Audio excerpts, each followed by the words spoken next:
Hello and welcome back to the Spotlight Games podcast. Our hiatus is over and we only missed the most dense announcement heavy part of the year. So we have a lot of catching up to do. Today we're going to be discussing the standout announcements from PlayStation, Xbox and Bethesda, Ubisoft, and the Summer Game Fest showcase. And I couldn't do it alone. Cayman is not here. We're joined by, dare I say, the more handsome, the more talented. Oh, God. Sorry, Cayman, you're not here. You can't defend yourself. Mando, a.k.a. Chanclet de Mango en la mañana and Chanclet de Mañana en la noche. Sometimes. Yeah, sometimes. Yeah. How you doing, Mando? I'm all right, man. And I'm not gonna be cannon fodder for your feud. But I appreciate the compliments, though. Hey, what can I say? Welcome back to the show. It's been a while. How you been? I've been good. Trying to keep up with my backlog, man. It is long. We'll talk about what we've been playing, but I got an even longer list of that. Yeah, just touching and light here and there. They keep making new games, and the backlog just keeps growing and growing. What can we do other than keep buying more games and playing more games? But hey, we have a lot of video. This is your first episode since your trip, no? It is, yeah. It took a little 3-week break. I wanted it to be a 2-week break, and then the jet lag hit me like a fucking brick wall last Tuesday. I'm like, nah, this ain't happening. There's simply no way I can come back. But yeah, Japan was amazing. What can be said other than everyone should go? 100%. If I know you personally and you're listening, you want to hear more, feel free to text me or call me. But I won't bore the listeners with just, the most amazing 2 weeks of my life. I would go on a little bit about it. However, we have a lot of video game stuff to talk about because this is the Spotlight Games podcast where each week we spotlight the latest and the greatest in the world of video games. You can get it by subscribing to our YouTube channel at Spotlight Games Pod or by searching for Spotlight Games in your favorite podcast app. And hey, you can be on the show by tuning in as we record live Tuesdays at 8 p.m. Eastern time, like we are right now on twitch.tv/Spotlight Games Pod. So be sure to follow us over there so you're notified when we go live so you can be part of the conversation. This is normally where we would plug Save Trash Cinema, but Cayman is in the middle of moving to a new home, so they've not been doing episodes with STC either. It's been a little bit of a break in our little podcasting corner of the internet, but very excited for Cayman next week when he's back on. Probably going to have a whole new look, a whole new vibe. Excited to see it and hear it. But Mando, since Cayman's not here, is there anything happening in your world, podcast related, gaming related, Twitch related that you want to talk about before we jump into the show? Podcast related, just been listening to a lot of them. Twitch related, got on that chocolatazo en la noche. That's it. I didn't want to do that, but I had a gig coming up and I was like, I can only do it at night. I was like, I didn't want to DJ at night without giving it this name. So I was like, I'm gonna just throw this out there for a little bit, but I'm gonna come back stronger than that. And then gaming, I'm 100 hours into Zelda. Tears of the Kingdom, which is, goodness gracious, man, that game. What a game! Like, I beat it. I'm not gonna say anything. No spoilers. Yeah, no spoilers. I beat it like 20 hours ago. Like gameplay wise. Yeah. And man, the fact that I've still been doing so much 20 hours later is just mind-boggling to me. Yeah, I have been like trying to take it as slow as humanly possible. I think I've only done 2 of like the main 4 things that you do. I'm like 55 hours in, and I'm like not even close to finishing the game. Slow burn. I feel like I'm going to be playing this game for the rest of my life, and I honestly wouldn't have it any other way. Yeah, no, for sure. Yeah, incredible. Wow. I can't believe that I can't like confidently say that's going to be game of the year. Like, I don't know. Right now, it is my game of the year, obviously, for what's been out. But then when you got Starfield on the horizon, you got Spider-Man 2 on the horizon, you got Final Fantasy 16 coming out the end of this week. It's like I've not rolled credits like you have, but I've had this feeling of like there's just simply no way that a game can be better than Zelda. But then I get home and I catch up on all these showcases I missed, and I'm like, I don't know, man. Like especially Starfield, which we're going to talk about. But I was like, I don't know. This might be like the one year that something like Zelda Tears of the Kingdom actually has some competition, which is really exciting. Yeah, really exciting. Did you play Breath of the Wild? I did. When I beat the game, I've only fought 2 Lionels. Really? 2. That's how slow I'm taking the game. And the only reason I beat it is because I was like, I want to feel this story while I'm still kind of near the impact of seeing everything else play out. Yeah. So the way you're doing it, I like that because you're gonna hit everything mark by mark and still feel the burn. I had already beaten everything, and I was like, you know what? I'm just gonna feel it, get through that, and man, I don't know, super gem. It's such a gem. I can't remember if I said this on the podcast or if I just said this talking to somebody outside of it, but usually with open world games, I like to, especially in a game where you like unlock the map as you go through, I really like to jump around. First thing I do, if you're able to, unlock the whole thing so that I have everything, I know where things are. But with this one, I'm having a really fun time not doing that. And as I unlock an area, just try to like soak in as much of that area as possible. And then once I feel like I've done everything, let's go to the next area and unlock it. And I feel like that's really kind of slowed down my pace in a way that I'm really enjoying it. I think more so than if I had done it the other way. Yeah, and it has enough to do that. It's portable, which is part of what makes this so easy. I'm playing it on my commute right now. It's my commute game, and man, too good. But playing that, like I said, Final Fantasy 16 later this week. I'm playing the demo. I don't know at what point I'm there, but I got to the controls. I know how to play. Okay. And I was like, ooh, okay, this is nice. This is a little interesting. Man, how do you feel about I mean, it seems like Final Fantasy is not looking in the mirror going turn-based ever again. It seems. How do you feel about that? I don't know, man, because I'd like to call myself a Final Fantasy fan, and so I like it because it's turn-based strategy. I actually really like the older Final Fantasy games because they were turn-based strategy, but you couldn't just take your time. Like I remember when 10 came out, and I was like, wait, I could just sit here. I could think for a long time about my turn. I don't have to go and get pummeled. I thought that was already a step away, and they've edited their way out of that. I don't know. I like it. I like 15. I like Final Fantasy 7 Remake, but Final Fantasy 7 Remake is like a blend of the two. I think that's a really nice spot that they found for that. I'm not a Devil May Cry guy. Me either. And I know that the director of this is a Devil May Cry guy. And so I don't know how I feel about that. I've actually said that I'm willing to wait. I might be willing to wait until I see more than just buy it day one. You think? Yeah, I don't know. And I got nothing against it. It's just that's how I feel. I've been excited about this game, but no, I wouldn't even say that I'm like been hyped about this game. Like I like Final Fantasy somewhere between casually and like in a very big way. Like I've played most of them, but I don't have like future releases on my calendar. Like I don't like follow it along like I would follow along a franchise like, I don't know, The Last of Us. But this game looked really good. Like I always love how Final Fantasy games really push kind of what graphics are capable of, and they really kind of, it seems, try to go like 12 out of 10 in terms of production value, which I love. I love when they kind of go over the top that way. So I've been like excited about it in a passive way, but the demo, man, I pre-ordered it like once I finished it. That's how much I liked the demo. I was not expecting that. Yeah. I had such a good time playing the demo. I had no fucking clue what is happening in the story, but I had such a fun time playing the demo, and it felt so good. Man. I was like, I'm in. Everyone is saying this, and I'm kind of afraid to finish playing the demo because I cannot. I told my fiance, I was like, babe, I'm not gonna buy another game.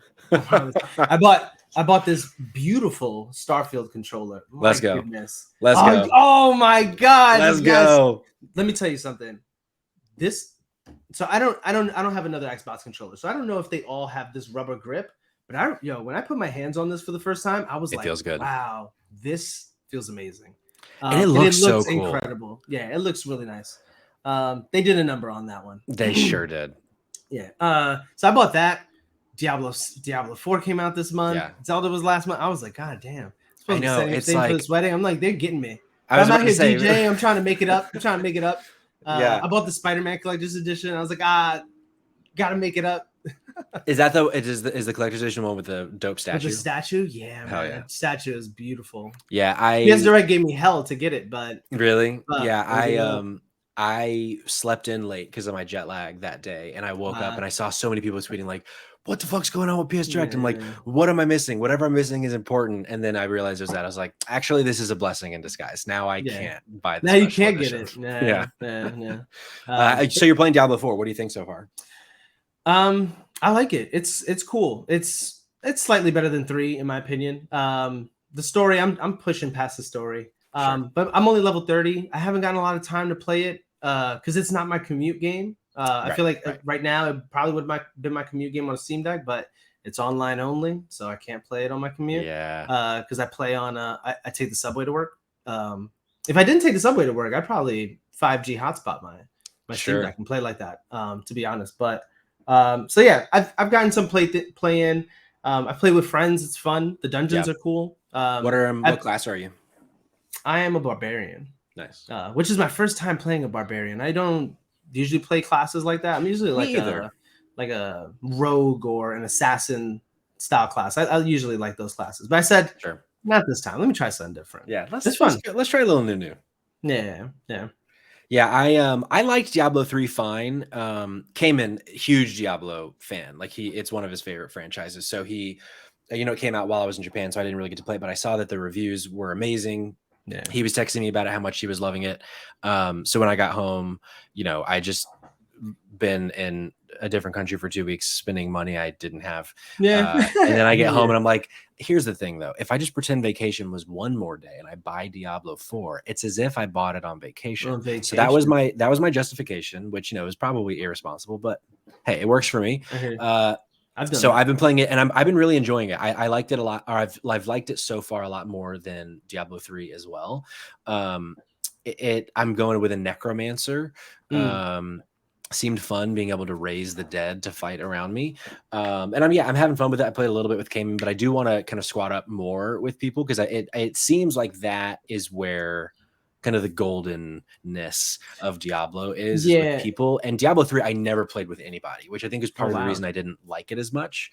It was fine. It just was like purely forgettable for me. Yeah. And because I played it on Switch too, which didn't look I hear great. that. I think that those moments are definitely what make it memorable. Is like playing with people. I actually built my first computer for Diablo 3. Really? Yeah, I was playing with friends and I was playing on a MacBook Air and I was like, nah, I can't do this. I was like, I need to build a computer. And I was working. I was like, oh, you know what? I'm gonna stop spending money on this stuff and I'm gonna save up for a computer. But yeah, I think the open world serves it really well.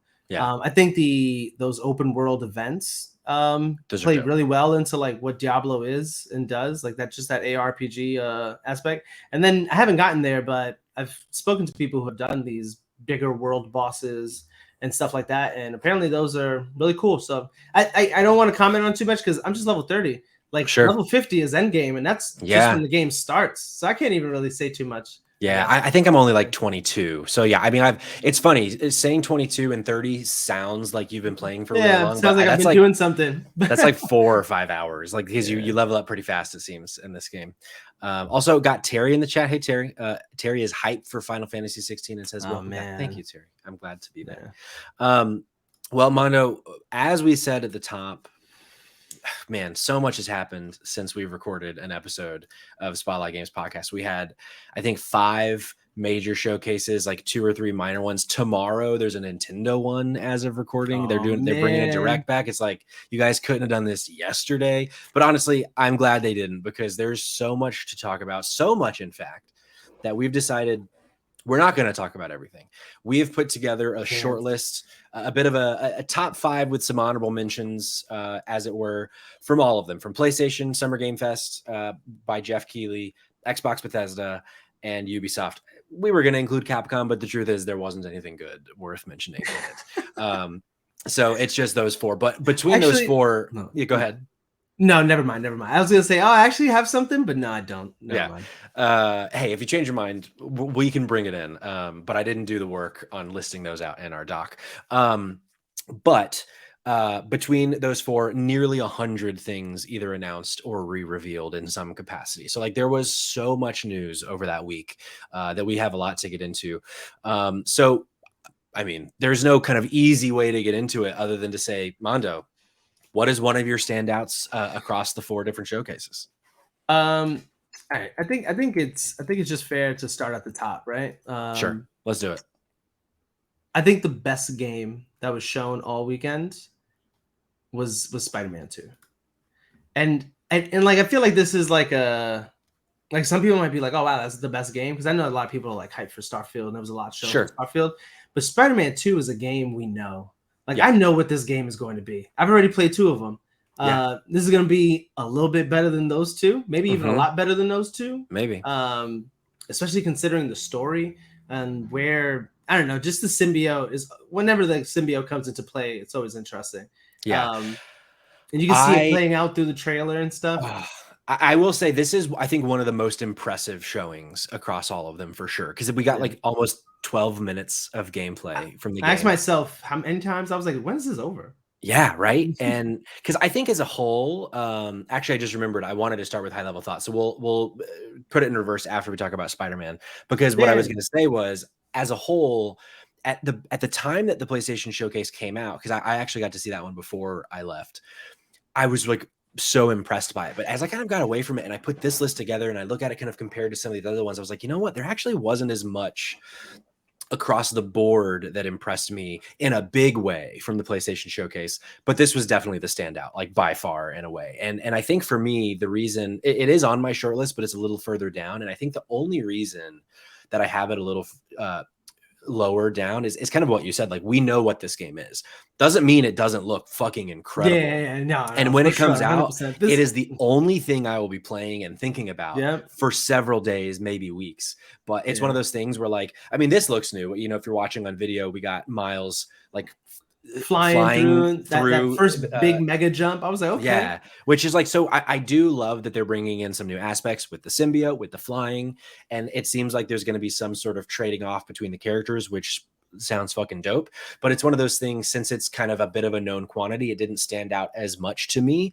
Yeah. But like only in this very specific lens of like looking at these. If I just look at it objectively, it's like, this is one of my most anticipated games for the year, without a doubt, for sure. 100%. And like the reason I have it number 1 is because of the point I'm gonna make in number 2. But because when I did see this, a lot of the same. Like I thought this looks incredible, but it also just feels like a better version of the Rhino fight and like the Rhino in the beginning of Miles Morales. Yeah.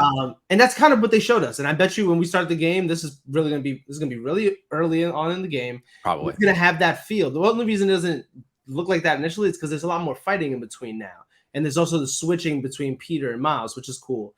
Which we all knew they were gonna do this, especially after like, Rift Apart. I played Rift Apart and I was like, this is basically them practicing what they're gonna do for Spider-Man, which is cool. Like if you think about it, Insomniac's got these like 2 parallel lanes making different games, but trying stuff in one game and then perfecting it in another that they know is much better and more beloved. Bananas. I love them. So yeah, more of the same, but I have a number 1 because, man, I know this game is going to be bananas. For sure. Man, it looks so good. And I think comparing it to my number 1, there's a thing here that the other one doesn't have, which is we know, right? So my number 1 is Starfield. And it showed amazing. Like, it looks amazing, but we don't know that they're going to deliver. Like, and that's like a real concern for me, for sure. Like I was talking with Cayman about it, you know, because they showed us 45 minutes of the game in very, you know, a lot of developer diaries and Todd Howard, you know, talking about it and showing us this beautiful controller that we bought and a headset that I wanted to buy but couldn't justify. And it all looked so good. But then I have to take a step back and like, are we being cyberpunked here? And I don't think we are. I do think that this is going to deliver, but there is that question mark of like, is it going to be as good as they are saying it's going to be? Because there is the chance that like this releases as a bit of a mess because it's, you know, Bethesda has that history. But man, it looks so good. It did. Starfield. How do you feel about Starfield? So Starfield is my number 2. And yeah, it's just the only reason I can't put it number 1 is because I haven't played it. I need to play it. Like everything looks. So Spider-Man was the best game shown as far as what we already know. Yeah, I know that game's going to be amazing. It's just about how high into the 90s it'll probably get as far as I'm concerned. Starfield for me has so much more potential. What they showed me was incredible. When they said, "Nah, you can build your ship." And when you add parts to your ship, I felt it before he said it too. I was like, wait, is he about to tell us? And then he said it. He was like, yeah, no, when you add more parts to your ship, it makes your ship bigger. Yeah. And then he showed us an enormous ship. Nah, man, no way. Insane. Showed us we could jump on somebody else's ship and take it. Come Now on, it's dude. our ship? Yeah. Oh, get out of here. That if you're listening or watching and you didn't watch the Starfield Direct and you're any way, shape, or form like interested, go watch it. It is such a masterclass oh my god of like showing a game. I think it, to your point, there were like 5 or 6 times where I would like think of a question and then within 2 minutes they would answer the question and then make me think of like another question about that thing and then they would answer it. It was like so clean, so well produced. And I think Starfield in recent memory, I think has probably one of the biggest question marks around such a huge game. I mean, this is Xbox. We all know it. Like they've kind of been missing for a while in terms of Redfall being the obvious example, but their first party games just not really being able to go to that next level. Halo Infinite as a huge example. Like it seemed like the reboot of Halo and people liked it to a degree, but people forgot about it within a couple months. And so Starfield is this, like, it has a lot to prove. It's coming at a time with all this Activision Blizzard acquisition stuff. Like Xbox just hasn't really had a win. And with how kind of poor they've been doing, I kind of felt like if it's delayed again, or B, if it just didn't look, to be like blunt, amazing, I would have counted that as a loss for Xbox. And this truly looks like a game that could surpass Tears of the Kingdom as my game of the year. And I never expected that they would actually do it based on what they showed us. Yeah, no, and that's what I'm saying. Like when I saw the shooting in this, I said, "Oh, that's not the shooting from the other trailer." Yeah. Oh, no, I remember that other shooting. Yeah. Because I was like, damn, that looked like Elder Scrolls shooting. Because I remember what fighting was like in Skyrim. It wasn't sexy. I was in Skyrim because Skyrim was sexy. Right, exactly. And so I was like, okay, if Starfield's gonna be sexy, I could take that shooting, whatever. But the shooting they showed me, it looks good. Oh man, it looks really good. It looks really good. And I will say it's unfortunate that this game. It's not unfortunate. So it's unfortunate that this game is coming out under Xbox, and I don't mean that in the sense of I hate that Xbox has this game now or whatever. I don't mean that. It's just, if this game wasn't just an Xbox exclusive now, it wouldn't have that scrutiny. They wouldn't have had to show us any of this. We would have gone into whatever day this game came out, and we would have been like, yo, this game is going to be Skyrim in space. I can't wait. Sure. But unfortunately, it's now tied to the Xbox stigma. And it being delayed, but I wondered to myself, I don't know, these delays look like it helped a lot. When I saw that shooting, I was like, thank God this game didn't come out last year. Same. Holy shit. You can really tell that the delays were a huge positive. And supposedly the delays came from Xbox saying, listen, just take your time, man. Don't worry about it. We got money in the bank. Yeah. We can wait. We're only one of the biggest corporations in the world. Do your thing, because then when Starfield Online come out, we really gonna be making the bucks. And I feel like for the first time, I feel like in the last few years, it feels like Xbox is finally, like the Xbox. I want to use this as a transition to kind of take a step back and talk about all the showcases at a high level.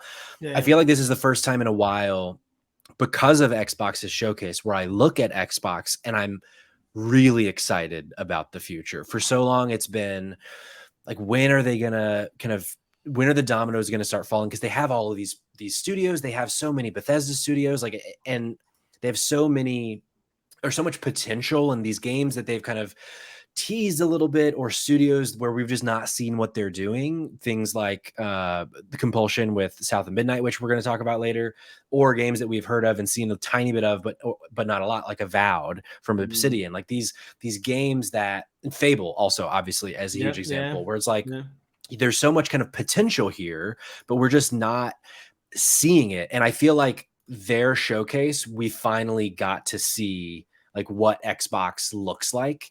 And it was like one of the best showcases I've ever seen. Yeah. No. But what did you think about the Xbox showcase as a whole? I mean, the Xbox showcase kind of rounds out some part of the rest of my like top games with Avowed and Hellblade 2, man. I'm waiting for that Hellblade 2. I do think so. I feel like for a couple of years now, everybody's been saying next year. Next year is Xbox's year. Next year is going to be the year. And I feel like that year's already starting. Like that year already started. That year was this year, 2023, with Hi-Fi Rush and Starfield coming out later this year. Forza's coming out later this year too. No, that's not everybody's cup of tea. But if PlayStation gets to toot Gran Turismo, Forza gets to toot Forza. And so that's 3 quality games that, I mean, we know what to expect from Forza, right? Forza's always great. Hi-Fi Rush was great. If Starfield's great, Xbox had a pretty good year. Yeah. Next year, Avowed, Fable, all the other games that they got in their lineup. Hellblade 2, finally. I've been waiting forever for this game. Yeah. But I thought it was good. I think it was a good setup for what we've been thinking. Okay, they got 30 studios, and they said they're gonna put out a game every quarter, a AAA banger every quarter on a subscription that costs $180 a year. Yeah. You can get it on sale sometimes. More than pays for itself right there if they deliver on that, for sure. So if these games start to hit, we're gonna start seeing that Game Pass number go up and up.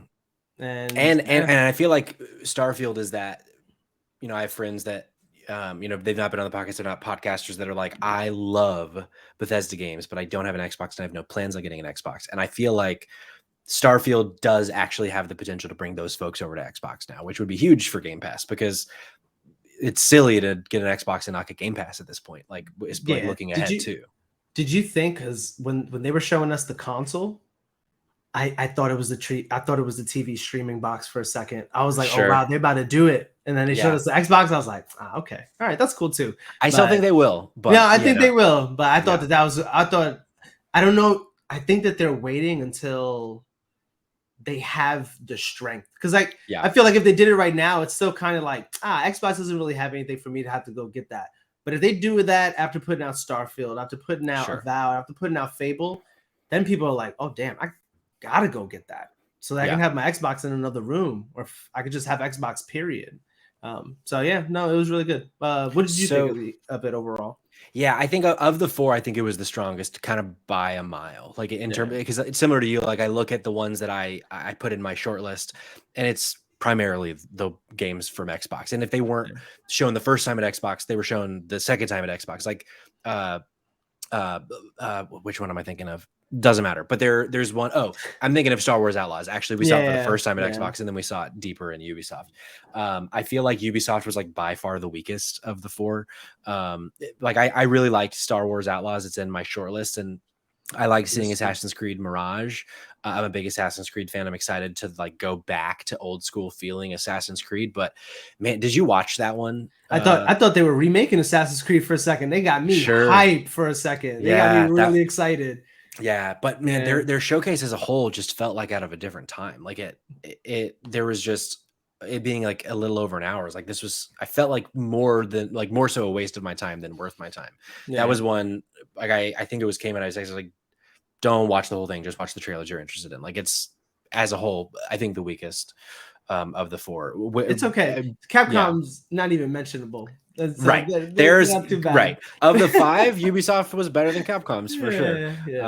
And then I would say above Ubisoft, I think I'm kind of neck and neck with PlayStation and Summer Game Pass. Like I feel like the things that I liked in the PlayStation showcase, I liked more than the standouts from PlayStation. I think were more impactful for me, but I feel like the Summer Game Fest one was better, a little better paced, and like had more of an eclectic mix and kind of like a wider range of things. But I mean, it also was like the headline showcase of the summer, so like it kind of makes sense. What about you though?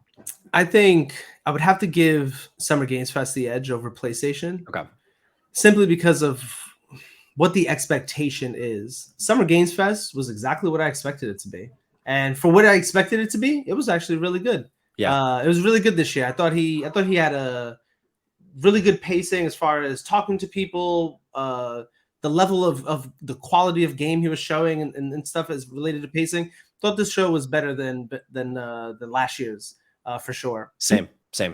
I think the year before that was like better, and I feel like last year he took like a decline, a bit of a dip. This year was better than last year, so cool. We're heading in a good direction. For PlayStation, I walk away with a lot of what a lot of people feel like is, damn, that's all you showed us for like first party.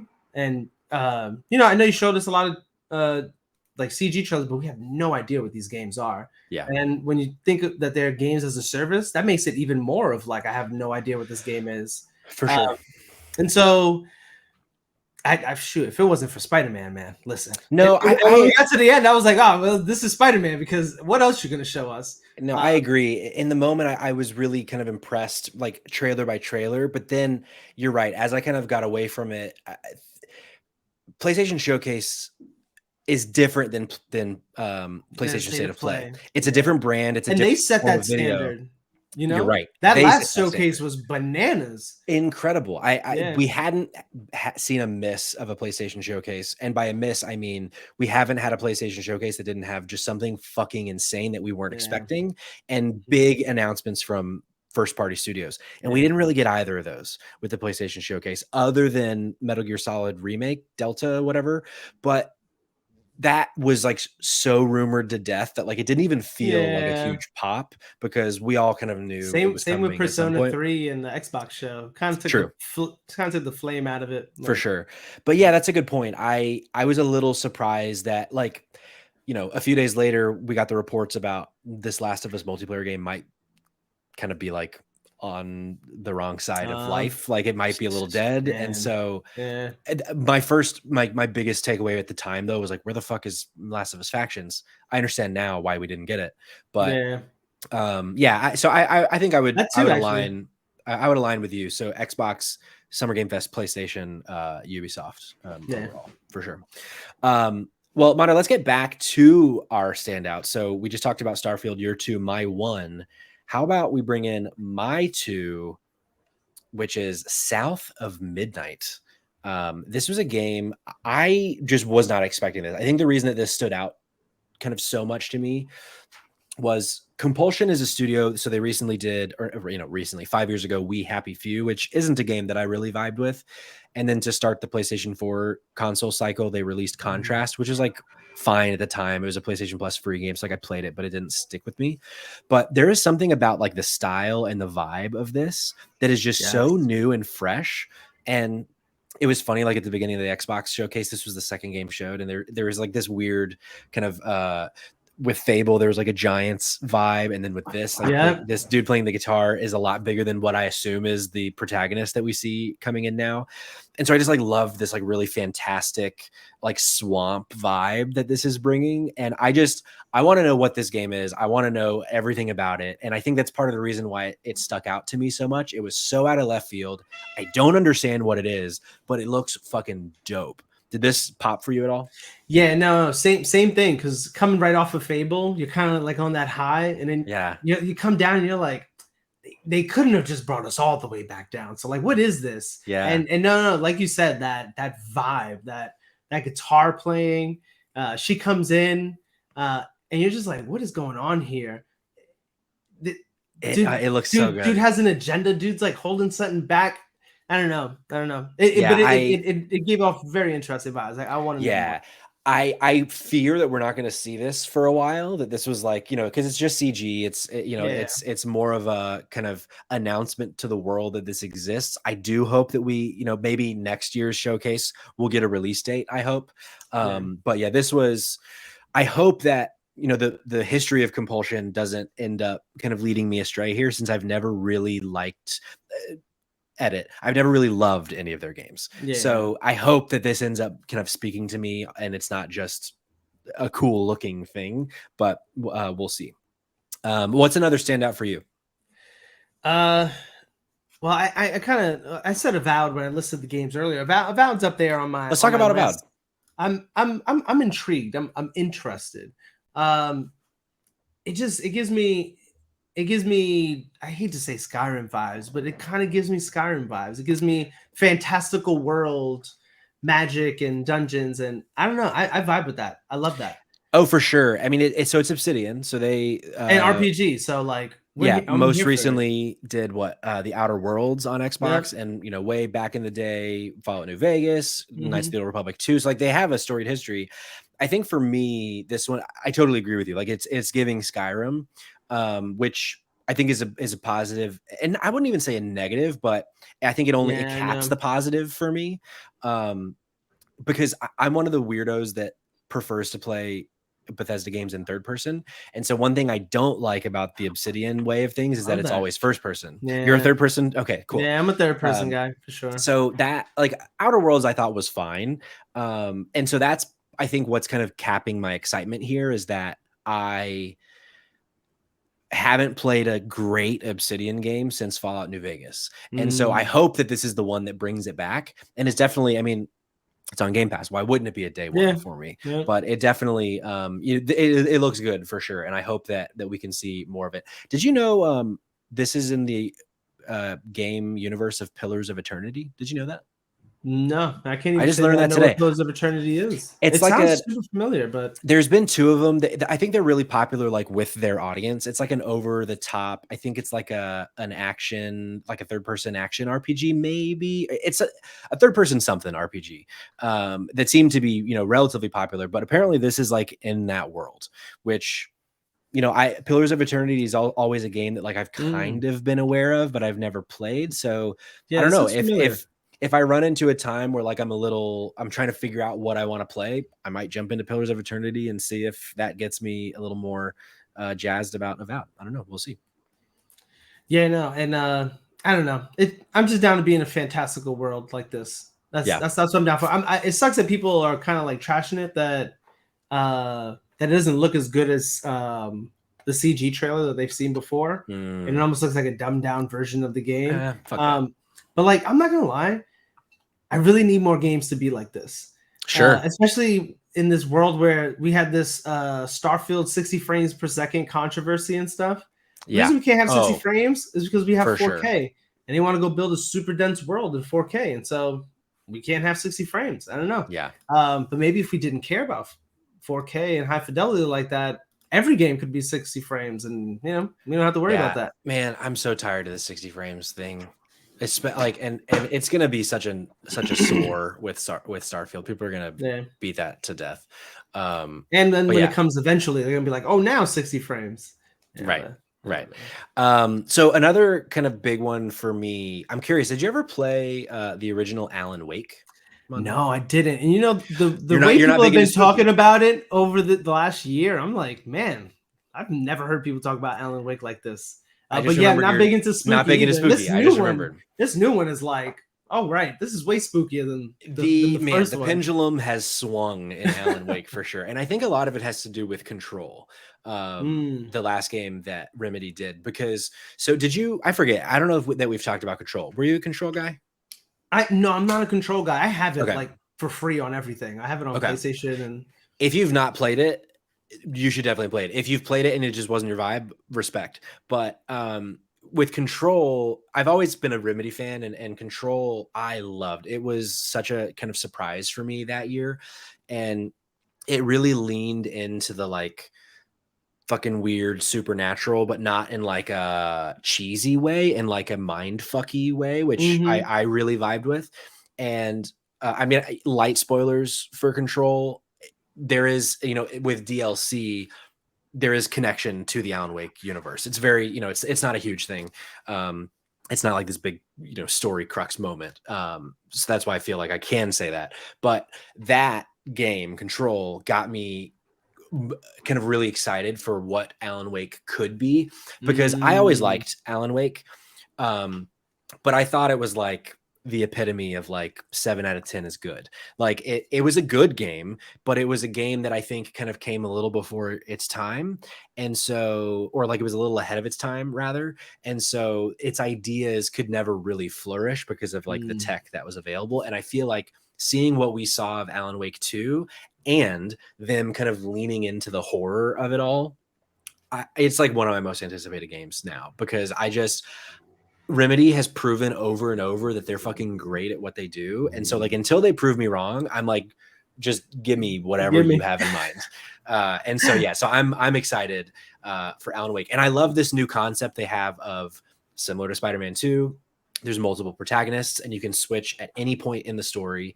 And I think it's such a genius tactic to have. So this FBI agent that we've seen in the B-roll is the other playable character. Yeah. And Sam Lake, the director of the studio, was like, Saga is her name, is kind of the new player's way in. If you've never played Alan Wake, you can play most of the story as her, and like it's like you're a newcomer to this story. It's like, what a fucking genius, like what an interesting, awesome, creative actually. way to do it. And I love cool. when games come up with like really cheeky, creative solutions for that kind of stuff. So I'm excited for what Alan Wake 2. I mean, that's why we like games. I feel like that's what makes games different than movies and books that are, you make them once and they are what they are, which is in and of itself something beautiful. For sure. But I think there's also something beautiful in going down a different path and creating a different story and building a system that actually does that, which is really cool. For sure. And somebody asked me yesterday, I went to dinner with someone and they asked me, why do you like video games? And I was like, well, they're fun, first off. Fun. and then two, I mean, like the stories are like really incredible in some of these games that you just wouldn't be able to tell in another form, which is what it is. Yeah, I remember when The Last of Us on HBO was coming out. I remember like this kind of resurgence, not resurgence. I don't know if surgence is a word either, but this like people online being surge, like, just a surge. A surge. Yeah. There we go. Thank you. Thank you. This surge of people online, like, wait a second, video games can do this? I was like, yes, that's why we do this. That is why we do this. Come along for the ride. So yeah, Alan Wake 2 coming later this year. Terry in the chat. Alan Wake 2 looks good, but I won't be playing it probably. I might watch a playthrough of it. Yeah. I don't blame you because it looks fucking spooky for sure. Yeah, no, not for me. Not for me. What else for you, Mando? What's another standout? I'll rip down the rest of the list because I feel like the rest of them have either been talked about or we might dive into one of them too. Final Fantasy VII Rebirth, which is like I don't have to say too much. You already know it's Final Fantasy VII. I think it wasn't very clear, and I don't think that they've made it clear in anything that they've said. But I'm really hoping this game is open world. It looks more open than it looks more open than the first for sure. If it's open world the way God of War is open world, I might be able to buy into that. Sure, I don't know, but it needs to be at least that though, because this is where the game opens up in Final Fantasy VII. And so if it's not an open world, I feel like it'd be weird. Yeah, I would be surprised if it's not. I think for me too. So one of like my biggest kind of black holes in like my gaming history as a child. I never had a PlayStation, so I've never played Final Fantasy VII. But I did play the remake, and so this was I later in life played 9 and 10 and 12 and 13, and like kind of from that point on. But I've never played anything before 7 and before. Mm-hmm. So I made the choice, like once the remakes were announced, I was like, I'm just going to play this as the remakes. And then once it's done, maybe I'll go back and play. Maybe you'll go back and see what it's for. Or maybe by that point, they'll do like a more kind of faithful recreation of the game in like HD 2D. And like, that would be fucking awesome. But all of that to say, I've been seeing people online say this trailer makes it seem like they are really kind of deviating from the story of Final Fantasy VII. Does it seem like that for you? Because if like that sounds cool to me, like in a remake, kind of changing it up a little bit. But I do know that people are very kind of attached to the original game. So like maybe this is a bad call, if so. Yeah, there is a part of the trailer. If I'm not mistaken, people are probably talking about a part of the trailer with Tifa and something she says that makes you go, wait, is that how it happened in the original? Gotcha. And if I'm not mistaken, it's not. But I feel like things have already happened in the first remake. If I feel like the game came out in 2019. It's safe to say, some people that died in the first game did not die in this game, and so it's like, what implications does that have? And it's not just like small people. They're people who were integral to the story up until the part where they died. And so, are they no longer going to be integral now that they're still alive in this game? Interesting. So that's one thing, and then. I personally, and I hope that they do this because I've played Final Fantasy VII over and over so many times. Yeah. I own it on my phone, on every console. Yeah. I own it on my Switch, PlayStation, whatever. I hope that they don't kill Aerith. And it's not because I have this like connection to Aerith or anything like that. I just want to see what changes. Where would the story go? It's because it's the one huge thing that every time I get to it, I'm just like, damn, what if they saved her, man? Like, what if she didn't die and something else happened or someone else died? I don't know. That would be so bold, and I would love it. Yeah, and I think, and I feel like this is your moment to be bold. This is your moment to take that question that I know every Final Fantasy VII fan has, which is like, what would have happened if she didn't die? I think you still kind of go down the long path that you go down, but it's different. I don't know. Yeah, that's cool because it's funny. That is one of those, even though I've never played the game, I mean, like 15, 20 years ago at this point, like I was spoiled of this. Like I've always known this. And I feel like if you pay attention to video games, like everyone knows more than casually, then you know this. Yeah. But like that would be really cool to see if they actually just completely change. And for that reason too, cool. it's not even it's something that not even just hardcore Final Fantasy VII fans know, that everyone knows. This chick dies, and not just in a gruesome death. Right. And so would be really interesting. And and like Hulkhouse said, this game coming out on 2 discs. Come on, I bananas, love that. Man. This is another thing. How's this game not open world, man? I don't know, but I like how they push the envelope with that. They say, "Listen, for sure, we're taking it back." 2 discs. It's gonna be massive. It's probably gonna be like the most kind of like graphically impressive game we've ever seen. Probably like if on these current new gen consoles it needs 2 discs, this game's about to be fucking huge. Well, like you said earlier, with Final Fantasy 16 and just Final Fantasy in general, they've always pushed the envelope of graphical fidelity. The reason we even have this is because they thought it'd be a smart idea to show us what Final Fantasy 7 could look like on a PS2, and ever since then people are like, all right, well, where the hell is it at? All right, for sure. What about yourself? What you got next on the list? Man, I was so impressed by Star Wars Outlaws, but from both the Xbox showcase and the Ubisoft showcase. I'm similar to Final Fantasy, but closer to hardcore fan. Like I'm somewhere between casual and hardcore Star Wars fan. Like I've seen all the movies multiple times. Like I love the shows. I've not seen all the cartoons, and I've played most of the games, and like I do really like Star Wars, but it's not precious to me. Like I don't lose my mind over movies like a lot of people on the internet do.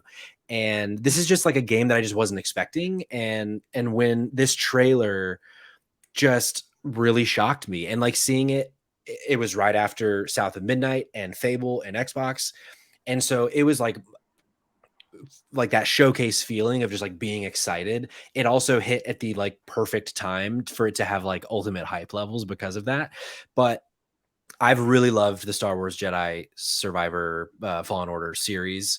And I love that it looks a lot like it, but from like a scoundrel's perspective. And I love these new, from what I've seen of this new protagonist and her little like animal buddy. Like I love that Star Wars always has a buddy. It's like one of my favorite things, but especially on the B-roll, I'm showing the cinematic trailer, but the gameplay trailer we saw looks so good. And it's from Ubisoft Massive. So they did Division, Far Cry 3, I think both Divisions actually.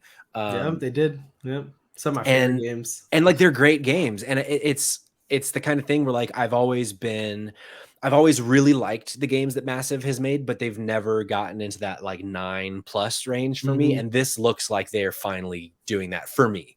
And it just, it looks awesome. I can't wait to see more. And if I'm not mistaken, I think they said, I can't remember. I want to say this is a 2024 game. We'll probably see it in the B-roll in the next 38 seconds. I'm not sure. I don't remember. They might not have, but I hope this is a 2024 game because I really want to play this game because it looks dope. Are you a Star Wars guy? Like, did this do anything for you? I'm like you. I don't love Star Wars. I don't have a fixation with it or anything, but I've watched The Mandalorian. I've watched some of the cartoons. I've watched all the movies. Jedi Fallen Order. Ooh, man. Yeah. And Survivor. I still haven't finished Survivor. That's one that's right down the back burner of my backlog right now. Yeah. Freaking Zelda. How can I continue playing that game? There's no way. Yeah. But so I enjoy Star Wars. I enjoy sci-fi. I love stuff in space. I'm there. And so I like it. It's from Massive. I love The Division. The Division is The Division is my favorite looter shooter. Like all the other looter shooters are cool. The Division is my jam. It's such a good game. Far Cry 3, my favorite Far Cry game. Yeah. So they got me sold. I'm like, I'm here for this game. As long as you keep showing me good stuff, this might very well be a day one cop for me. Yeah, for sure. And end of the trailer said 2024. Now we'll see if that we'll see if it happens. True, I wouldn't be surprised if this ends up being early 2025. But yeah, it looks really. But I really mean, it would explain why I haven't gotten a new Division game in a while. They haven't really done anything with that game. Because I've been waiting, man. I'm like, damn, I need this. I just need this Division.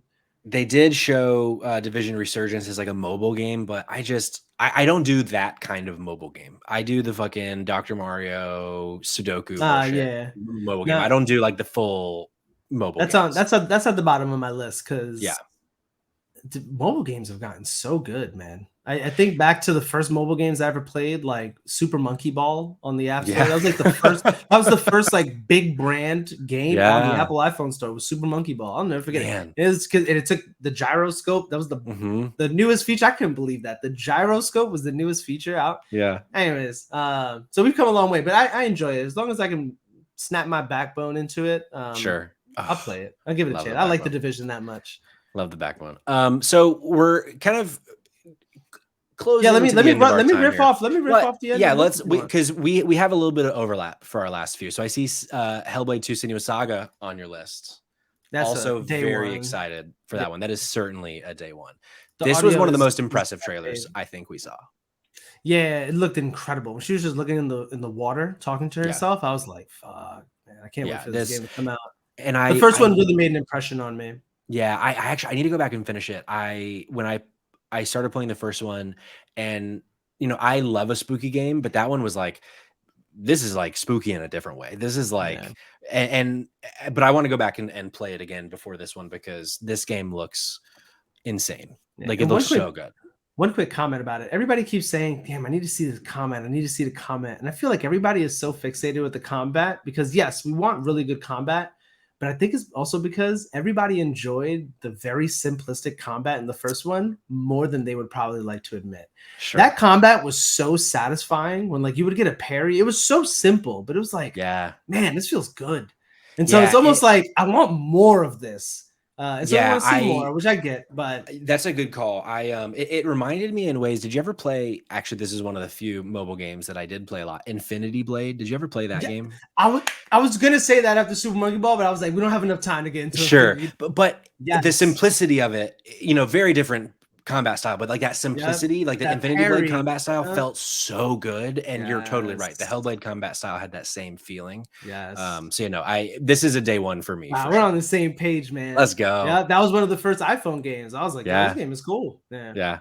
I played so much of that game, but we have AC Mirage. AC Mirage, yeah.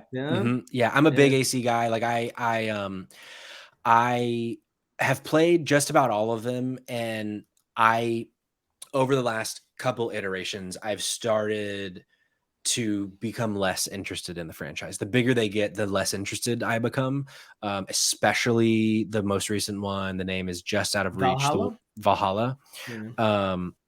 I thought the gameplay was fun. I thought like the world was really interesting, but it was like a 200-hour game, and it's so big. And like I had a lot of fun doing it. It was one of the first games on this console cycle, so like Assassin's Creed normally hits at the beginning of a cycle, so I love kind of like using it as a way to see what consoles can do at the beginning. But that game just was like so bloated and long that I'm so excited for. And maybe it's just marketing speak, but it really seems like they are focused on a smaller experience and one that does a lot more in the way of stealth instead of just like massive combat kind of thing. So does that part speak to you as well, or is it just like the general vibe of it that you're interested in? Yeah, no, I mean, you said everything I could have said because I'm on the same page. I loved the early games. Me too. 1, Brotherhood, Revelations. Those are my jam. Ezio is like still, in my opinion, like one of the top 5, 10 protagonists. Oh, sure. I would agree. In video games, he's the fucking man. Yeah. So that's all I gotta say. And when I saw this, my initial thought was, are they remaking Assassin's Creed? And then I was like, oh no, Mirage. I was like, oh gosh. Yeah. I got excited. But it does look like it kind of has that original, but it has that Assassin's feel. Creed It has that soul. This trailer screams those early games. Yeah, sure. And like when in the Ubisoft forward, when they showed us like 5 or 10 minutes of the game, like nothing looked new about it, and I was like, no, this is what I want. Actually, like I don't need all these new features and like crazy big world. I just want Assassin's Creed. Back when I cared about Desmond. Right. Here's a question. So we both align on the third person Bethesda RPGs. Are you a guy that also liked the modern day a lot, or were you I don't need the modern day stuff in Assassin's Creed? No, I don't need it. They're just too big, man. Like Okay.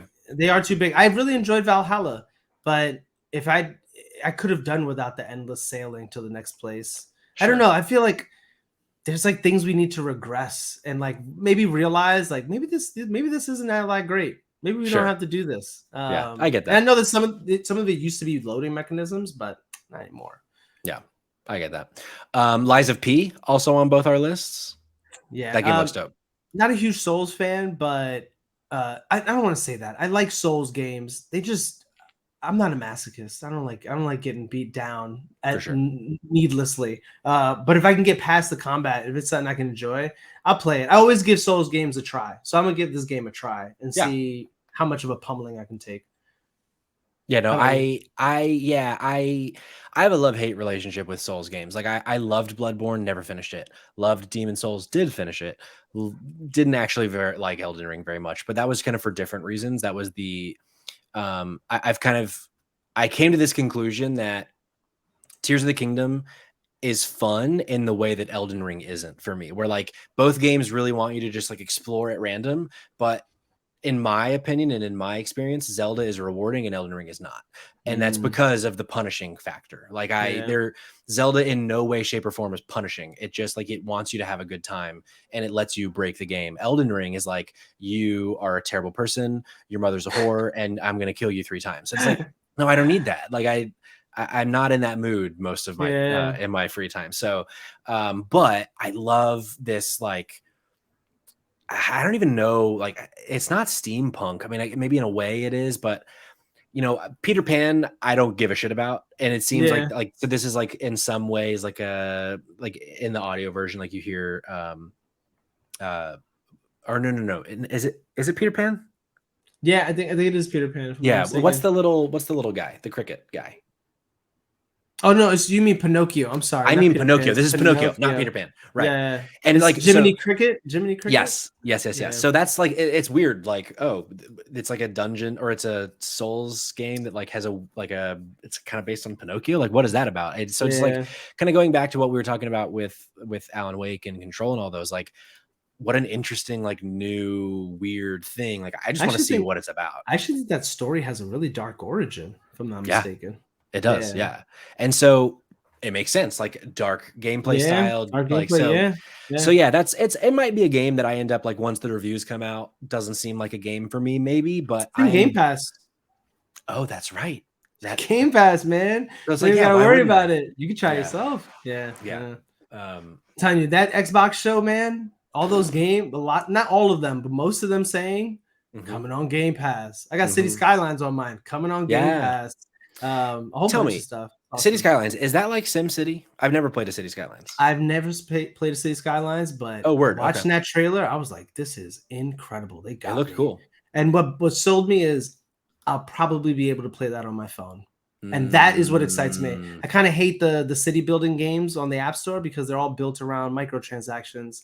And so this the is a gotcha real bullshit. game that I'll be able to play probably on xCloud with the on-screen remote, maybe even, and I could just build my city like that. Man, I got all the time in the world. Can't wait.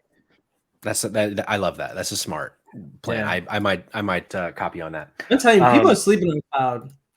Not PlayStation. I don't know if you heard the news, but PlayStation Cloud said yeah, that's the coming. Project Q. Yeah, Can't wait. if we were talking about each of them in depth, we Yeah. Oh definitely would no, have no. talked about Listen. Yeah, for Project Q sure, for for sure. sure. Yeah. Cyberpunk. Are you a Cyberpunk guy? I played it when it came out. I played it on PC, so I didn't have too bad an Okay, experience. I played through it. I really liked it, and I've cool. been waiting for a DLC to start a second character, and also played on my Cool. PlayStation because I played it on my PC.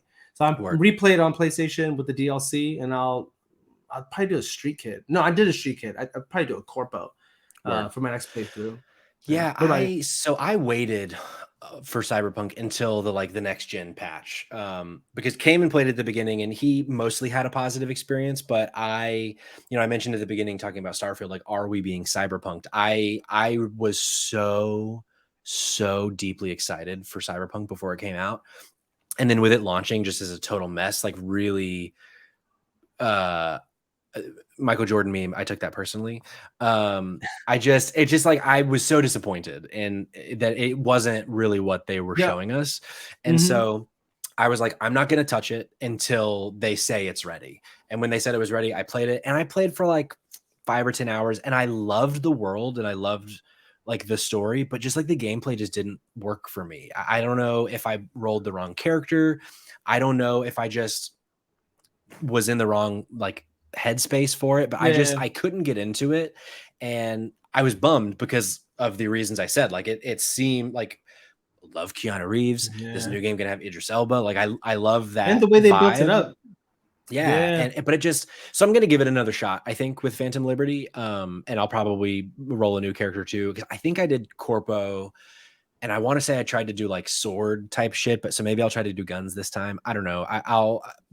I'm hopeful for Phantom Liberty, I guess is what I'm saying in a very long-winded way. You would be a very interesting person to have this conversation with, because I think they need to make a documentary about that game. I would love to know what the hell happened behind the scenes. Yeah. Because, and this kind of goes into what I said earlier about like 60 frames, 4K. What happened behind the scenes that someone said, hey, you know that amazing game that you want to make? Nah, we need to add ray tracing to it. And we need this to, instead of being the pinnacle of RPGs, it is instead going to be the pinnacle of fidelity and visual arts. And I don't feel like those two visions can be aligned. Not when you're trying to like run it on a PS4. No. I don't know. I agree, and especially a world as big as they made. But yeah, it's so funny. Like in hindsight, is like you think of the guys that made The Witcher, a massive there's a point in that game where you go to like a second part of the world, and it's like even bigger than the first. And I remember thinking like, oh, I'm about to beat this game, and then I'm like, oh no, I'm like not even halfway through. Like they make huge worlds. Yeah. What a weird, you're right. What a weird choice for them. I don't know. To try to. It feels like somewhere down the line, someone was just like, hey, we need something sexy to sell this game. And that sexy thing is ray tracing. Like, I don't know. Did that guy meet the ray tracing guy at a bar? And the ray tracing guy was like, hey, throw that part of your game out, man. You need ray tracing. I don't know. But I need to know. We need Danny O'Dwyer and No Clip on the case to do a little behind the scenes documentary. I would watch the way they sold that game was like, it was the revolution of RPG. The way they're selling kind of Starfield right now, but Starfield really looks like it might be the next step in RPG.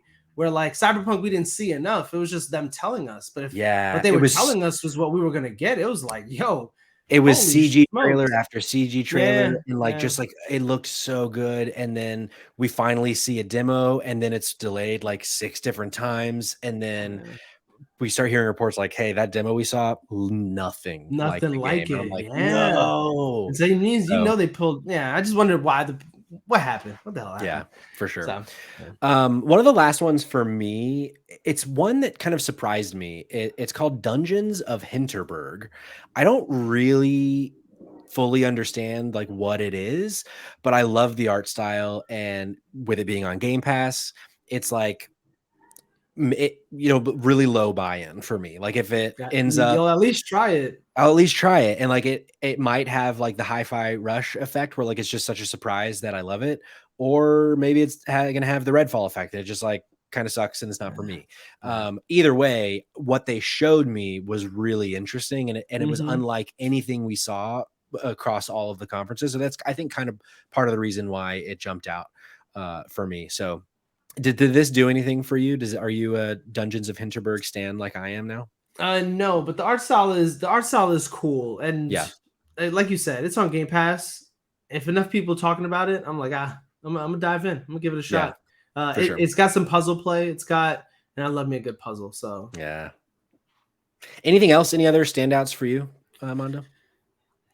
Just one, that Descent game, that climbing game. And the reason I'll say it, the only reason I want to honorable mention it is because everybody was like, climbing simulator. Let me tell you something. Don't act like you didn't like climbing in Breath of the Wild. Don't act like you don't like climbing in Tears of the Kingdom. You loved climbing. I loved climbing because I want to know what was up there. What's up there? Sure. I'm gonna get my ass up there. And so me and Jusant, we're gonna get up there. We're gonna see what's up there. You're gonna get up there. Yeah. I love Don't Nod. They did what, Life is Strange. They're also doing another game that looks cool that I forget the name of that we saw in I think the PlayStation one maybe. But yeah, I'm in on that one for sure. But I do want to see more. Yeah, But because yeah, the vibes were there, the art style was there, and I also love climbing games. So because like I'm trying to be more not accepting, but more. I want to be more open to playing lighter hearted games. for Like sure. not everything has to be something hardcore. I might not have the energy for a Starfield. Yeah. Maybe I got something for time for like an unpacking, Oh, which God, what a was game. which is a good game. Yeah. What a game. Some quick highlights from our audience. Liz McLean, aka McLean with it 2014 on Twitch, said Spider-Man 2 with 3 of the like shadow figure shouting emojis. I don't know what you call that one. But definitely we are aligned with you, Liz. Gregman X says Alan Wake 2 is looking to be a great horror title. I definitely agree. And then Rabbit128, who wasn't in the chat today, sadly, John, we miss you. The big 3 for me were Fable, City Skyline 2, in Starfield. Fable is not one we talked about, but Fable is honorable mention for me. Like I want to see more, Yeah, but I like what they showed. I'm not a Fable guy. A lot of people are, and I'm just like need to see more. But Yeah. cool, no problem. Looks beautiful if that's in game. Yeah. Yeah, I am a Fable guy, but it's been so long that it's like, okay, you say this is Fable, but is it? But it is Like a Fable. I need to And see more. and For that sure. makes me want to play the original Fables because people talking about it like this is just a game you can't replicate. Like that's kind of how Yeah. people talk about the tone of that game. Like it's like And nah, it's something deep and profound. I'd be so interested to hear what a new player in today's era would think of Fable, because like the first one might not translate as well, but I think 2 would. But yeah, Like there's this we can go on a whole different Fable. I'm not going to jump into Fable no, 2. we can sidebar that. We can sidebar. Yeah, that. we can sidebar that. But some other quick just things, because we're probably not going to see this for a super long time. Clockwork Revolution, which was an Exiles game at Xbox, very Bioshock Infinite like. Yeah, They said it's coming in due time. We're not going to see that game for probably 3 years, but it looked dope. So it's a nice I'm excited for that. A few years. Yeah. And then last standout for me, it didn't really see much. It was more of a kind of a vibes trailer. It was called Still Wakes the Deep. It's from a studio called The Chinese Room. They did Everybody's Gone to the Rapture and Dear Esther, 2 like first person like walking sim, very like atmospheric kind of weird games. It looks like it takes place on like an oil rig in the ocean, and it looks like maybe spooky, maybe weird. I just want to see more because I love how weird, like unapologetically weird they are. Because I don't know if you played Everybody's Gone to the Rapture. No. Not a great game, but like loved how weird it was. It's just like this random like hillside English town, and just everyone poofs, and you're just like walking around and like learning about it. And it's like there's kind of no point to it. You just like, I don't know. It's just like a vibe. The game. Oh, you're a horror mystery. Yeah, I love it. Guy, yeah. I love it. So yeah, overall, I would say for E3 being dead, I was very impressed with as a whole. Like I am so excited for what is coming in video games. Overall, would you agree with that statement, Mando? I am happy where video games are going. I'm happy where video games are. This might be one of the greatest video game years of all time. I think so. Like top 3, like easily. The next year or 2 look absolutely incredible. And I don't have enough time. I need to hurry up and retire. Right. How can we get that 401k going? How we get with that? Yeah. Well, let us know whether you're listening later or watching later on YouTube. Let us know in the comments. Write in, mail at spotlightgames.net, DM us at spotlightgamespot on Instagram or spotgamespot on Twitter. Let us know what were your standouts. What are you excited for? What are you playing? All those things. We took 3 weeks off and we're back, so we got a lot of catching up to do with both the news and with you. So let us know what's going on in your lives and your gaming worlds. Mondo, thanks for joining. Always a pleasure. Thanks for having me. On. The door is always open. Whenever you want to come on, let us know. I appreciate it. Now, I'm gonna sneak into those DMs and say, hey, you want to come on the show? Slide into them DMs. You slid into DMs on the weekend, and I was like, happily, let's go. Let's get it. But yeah, where can the folks follow you? Where do you want to send them if they want to see more Mando, aka Chunkletta Mangu? I'm Chunkletta Mangu on everything. That's the best part about having a weird name. You can get it on everything. Yeah. So it's Chunkletta Mangu on everything. Hell yeah. Well, again, thank you for coming. And for you listening and watching, thank you for coming. Until next week, Keep playing video games. I love you. Goodbye. Deuces.